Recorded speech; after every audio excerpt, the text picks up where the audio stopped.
ఇక్కడ అమ్మవారిని నిలుపుకొని సశరీరంగా తన నిజ రూపంలో నిలబడి దర్శనమిస్తున్నాడు. ఎట్లా నిజ రూపం అంటే? నిజ రూపము అంటే స్వామివారి ఈ దేహం అంతా కూడా ఇప్పుడు తల వరకు సింహం తల, మిగతా ఈ దేహం అంతా కూడా మన శరీరం ఎలా అయితే ఉంటుందో అలా మెత్తగా సున్నితంగా ఉంటుంది. అలా సున్నితమైనటువంటి దేహంతో ఉండటం వల్ల ఈ కొండను తవ్వుతూ ఆయన బయటికి తీస్తున్నప్పుడే ఆ దెబ్బ తగిలిన ప్రదేశంలో ద్రవంలాగా కూడా వచ్చిందట. మనకు దెబ్బ తగిలితే రక్తం వచ్చినట్టుగా. మనకు రక్తం వస్తే మనం ఏం చేస్తాం? పసుపు పెట్టుకుంటాం, లేదా చల్లగా ఉండడం కోసం చందనం పెట్టుకుంటాం.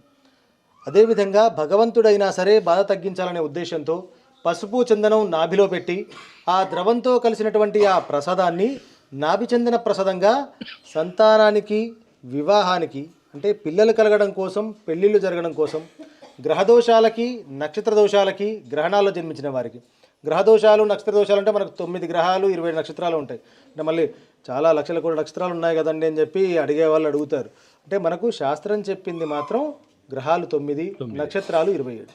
వాటిలో ప్రత్యేకంగా కుజదోషానికి, కాలసర్పదోషానికి, జ్యేష్ఠ, ధనిష్ట, మూల, ఆశ్లేష నక్షత్రాల్లో జన్మించిన వారికి, సూర్యచంద్ర గ్రహణాల్లో జన్మించిన వారికి పరిహారంగా ఆ ప్రసాదాన్ని ఇస్తారు.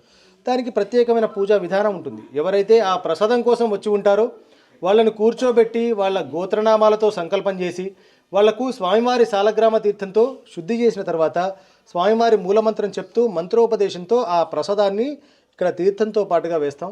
ఆ తర్వాత ఇంటికి తీసుకెళ్ళడానికి కొంత ప్రసాదాన్ని ఇచ్చి ఎప్పుడెప్పుడు ఇస్తుంటారు గురువు? శని ఆదివారాలు చెప్తాను మనకు. ఎందుకంటే ఈ ప్రసాదం ఇచ్చిన తర్వాత వాడే విధి విధానాలు కూడా ఉంటాయన్నమాట. అవన్నీ కూడా వివరంగా చెప్పంపడం జరుగుతుంది.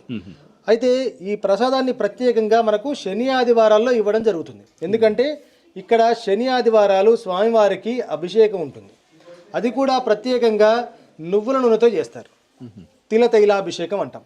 మనకు ఎక్కడైనా సరే దోష పరిహారార్థంగా శనీశ్వరుడికి మాత్రమే చేసే తైలాభిషేకం ఇక్కడ విష్ణుమూర్తికి ప్రత్యేకం. అదేంటండి మరి ఎక్కడా చేయరంటూనే ఇక్కడ ఈయనకు మాత్రం ఎందుకు చేస్తున్నారు? అలా చేయడానికి గల కారణం ఏమైనా ఉందా అంటే కేవలం శనిదోషమే కాకుండా తన భక్తులకు ఉన్నటువంటి అన్ని రకాల దోషాలు, బాధలు, పీడలు, సమస్యలు తగ్గించడం కోసం, ఏవైనా కోరికలు ఉంటే నెరవేర్చడం కోసం ఆయనే స్వయంగా అడిగి చేయించుకుంటున్నాడట. అంటే భగవంతుడు స్వయంగా తన భక్తుల కోసం అని అడిగి చేయించుకోవడం వల్ల ఇక్కడ తైలంతో అభిషేకం చేస్తారు.